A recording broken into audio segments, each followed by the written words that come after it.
भारत को यूं ही विश्व गुरु नहीं कहा जाता। इसमें भारतीय संत परंपरा का विशेष योगदान है।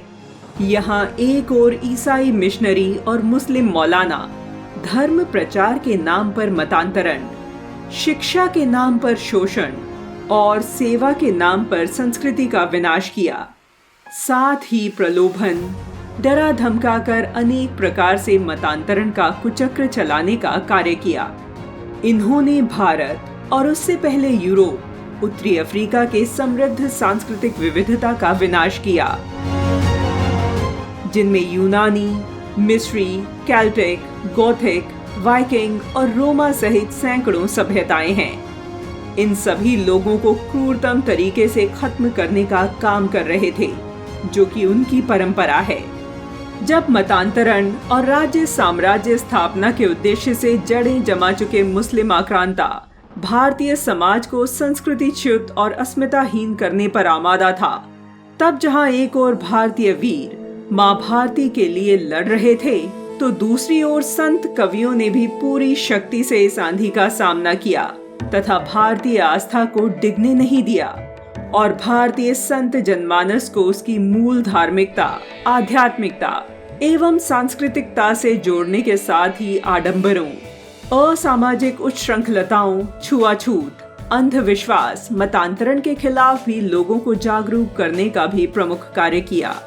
यही कारण है भारतीय इतिहास और राजनीति की पराजय संस्कृति या अस्मिता की पराजय नहीं बन सकी। इस सब का श्रेय हमारे भक्त कवियों और संत परंपरा को जाता है। इसी परंपरा के वाहक थे संत नारायण गुरु, जिन्होंने भारत में सामाजिक पुनर्जागरण के साथ साथ केरल में सामाजिक सुधार के लिए आध्यात्मिक नींव स्थापित करने में महत्वपूर्ण भूमिका निभाई। साथ ही समाज में जातिगत भेदभाव को दूर करने तथा आपसी संघर्ष के बिना सामाजिक मुक्ति का मार्ग प्रशस्त करने में अहम भूमिका निभाई। नारायण गुरु ने अपना सारा जीवन विचरण करते हुए एक सन्यासी के रूप में निर्वाह किया। अपनी यात्रा के दौरान नारायण गुरु 2 गुरुओं चेटम्बी स्वामी और थिक्कड़ अय्यावू के संपर्क में आए, जिन्होंने उन पर गहरी छाप छोड़ी। अपने गुरु से प्रेरित होकर नवमंजरी 9 छंदों की एक श्रृंखला लिखी। अपनी कविताओं को उन्होंने चेटम्बी स्वामी को अर्पित किया। अपने प्रवास के दौरान वह मारुथवामला स्थित पिल्लथदम गुफा पहुंचे, जहां उन्होंने एक आश्रम स्थापित कर ध्यान और योग का अभ्यास किया। नारायण गुरु ने अपने उपदेशों के माध्यम से समाज को समानता का पाठ पढ़ाया, किंतु साथ ही साथ उन्होंने यह भी अनुभव किया कि धर्मांतरण करने के लिए असमानताओं का अनुचित लाभ नहीं उठाया जाना चाहिए और इसलिए समाज में संघर्ष नहीं पैदा करना चाहिए।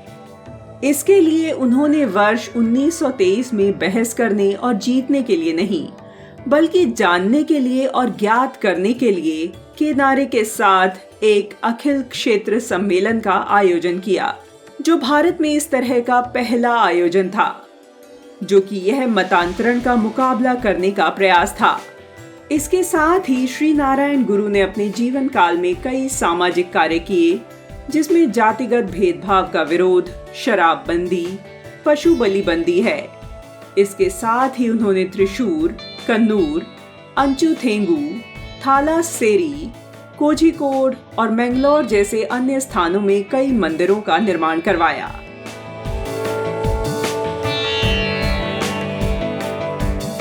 वर्ष 1904 में उन्होंने अपना केंद्र वर्कला के पास शिवगिरी में स्थानांतरित कर दिया, जहां उन्होंने समाज के निम्न वर्ग के बच्चों के लिए एक स्कूल खोला और जहां वह उनकी जाति पर विचार किए बिना उन्हें मुफ्त शिक्षा प्रदान करते थे।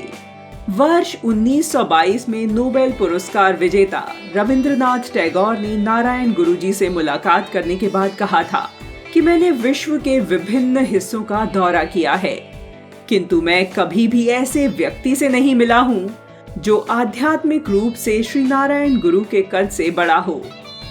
अंतिम समय में प्रेम और मानवता के प्रसार की लंबी यात्रा के बाद वह शारदा मठ लौट गए और यहीं पर उन्होंने 73 साल की उम्र में 20 सितंबर वर्ष 1928 को अपना नश्वर शरीर छोड़ दिया।